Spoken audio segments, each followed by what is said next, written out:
とギークのエッセンシャル漫画オタクとドンギークのエッセンシャル漫画みんなで集まって楽しもうみんなで集まって楽しもう最高のストーリー笑顔で届け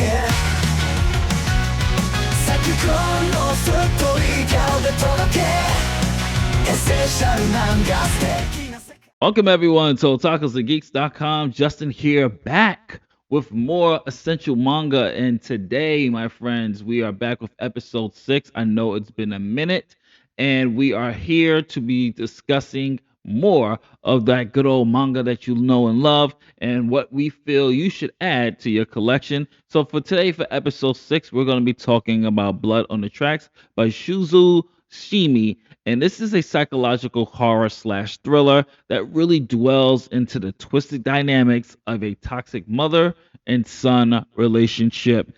And man, is this one a doozy, because this one is really, really crazy. So the story is centering around Seichi. He's a timid middle schooler and his seemingly doting mother, Seko. And what unfolds, however, is a masterclass in suspense and psychological tension. And why is that? Well, let's just say that Seichi's mom is very, very overbearing and obsessive, and she's manipulative. And this really incites events occurs when Seko pushes Seichi's cousin off a cliff during a family hike. And that is the only spoiler I'm going to give y'all. And all under the guise of protecting her son. So what transpires here is that it really does fracture Seichi's perception of his mom and sets him on the path of this moral conflict, which is really psychologically unnerving. And it does a good job. What really makes the story really good, and I highly recommend you read it, is that it builds tension through its beautiful pacing. It does a really good job of having a slow burn narrative, but it dwells really deep into the characters' minds. The mundane moments of Seichi's everyday life contrasting with the dark, oppressive atmosphere of his home. And it really does kind of create this suffocating sense of dread. And as the story progresses, Seichi becomes increasingly more isolated and manipulated and gaslit by his mom, which goes into consequences that we are not going to discuss because it's spoiler free. But let's talk a little bit first about these two characters here. So I want to talk about Seichi first because he is truly the victim of manipulation, and he serves as the emotional core of the story. His descent from this naive, compliant boy to a young man gripping with the weight of his mother's control. Think of Norman Bates in Psycho, and you'll have a little bit of Seichi when it comes. Well, I will say not comparing this to Psycho, but in terms of just having a character with this overbearing mother.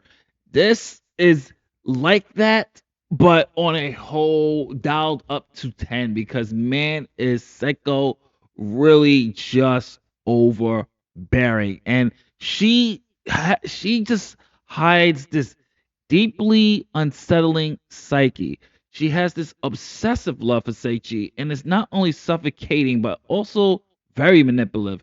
Her actions and the way she does her, just the way she's able to control him and really showcase her ability to just kind of twist things. You'll see it during the book that she's very manipulative. She's able to twist things to her narrative, and that is something that I thought the author did very well. Is really, really exploring that, how manipulative this. How what is it like for someone to have a parent that is manipulative? What is it like to have a parent that's overbearing, and they add a sense of dread to it, and you got this beautiful story. And they have a couple of themes that they tackle very well as well, such as themes as maternal love and control. And at its heart of Blood on the Tracks, it examines the darker side of maternal love. Seko's obsessive affection for Seichi blurs the line between protective and possession, and this theme resonates deeply as it challenges that idea of unconditional maternal love. And it does a good job of exploring the potential for control and manipulation with those relationships. And then we also have on top of that guilt and manipulation. And guilt is also a recurring theme throughout the story, as Seichi's silence about his cousin's fall is rooted in his mother, in creating this cycle of guilt and dependency. So the narrative does a good job of exploring how guilt can be weaponized to maintain that control of someone who has that guilt. And we see that a lot. And just look at the world. You see that a lot when someone who is very vulnerable, people who are predators, they feed off that negative emotion and are able to twist that negative emotion or something that is really hanging over someone's head and twist it to somebody's will to gain that control. But finally, they also had the theme of identity and independence, especially with Seichi's journey of self-discovery and psychological abuse, which we won't get into because, once again, spoiler free. But I do want to talk about the artwork, which it's not, which I can say, it's gorgeous.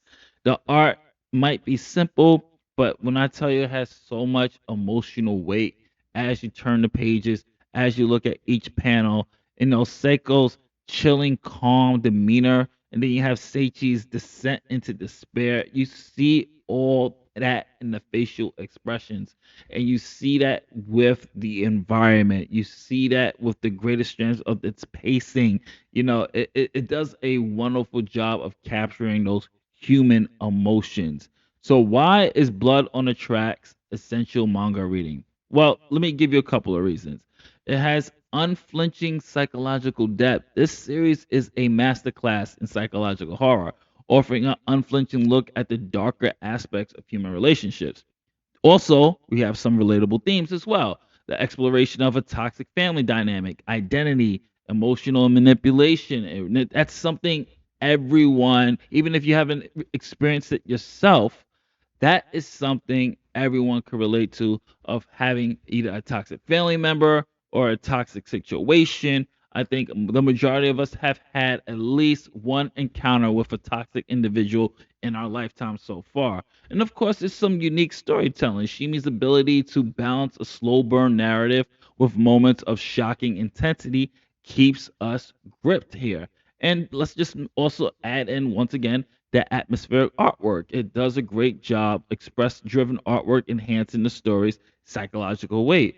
And of course, the subversion of the tropes. It challenges the ideal notion of maternal love. The manga stands on as a bold, provocative work that does great in psychological horror. So, to wrap this particular episode up, and I know I kept it very, very vague because this is kind of one that I really can't reveal too much because, yes, I did reveal something that the mom does, but trust me, that's not a spoiler. When you read it, you're like, okay. But when you see what else she does and you see how she's able to manipulate, she's one of the most evil manga characters, if you ask me. I really can't sympathize with her. I really can't. But Blood on Tracks is essential red it's an essential read for manga fans because it offers an unforgettable exploration of a toxic mother-son relationship, and it has a great job of storytelling, character development, and of course the artwork is chef's kiss. So I will highly recommend you check this one out. This is Justin from otakusandgeeks.com. What did you think of Blood on the Tracks? Have you read it? Is there something that you would like to see adapted either into live action or something in anime? I'm not sure if it's a live action film, but maybe you would like to see this as an anime. Comment below. Let me know. If you like what we do here, hopefully earn your subscription and you hit that subscribe button. If you did, please also give us a like and hit the notification bell. I will be back next week with another episode of Essential Manga. Later days, my friends. I'll catch you on the next one.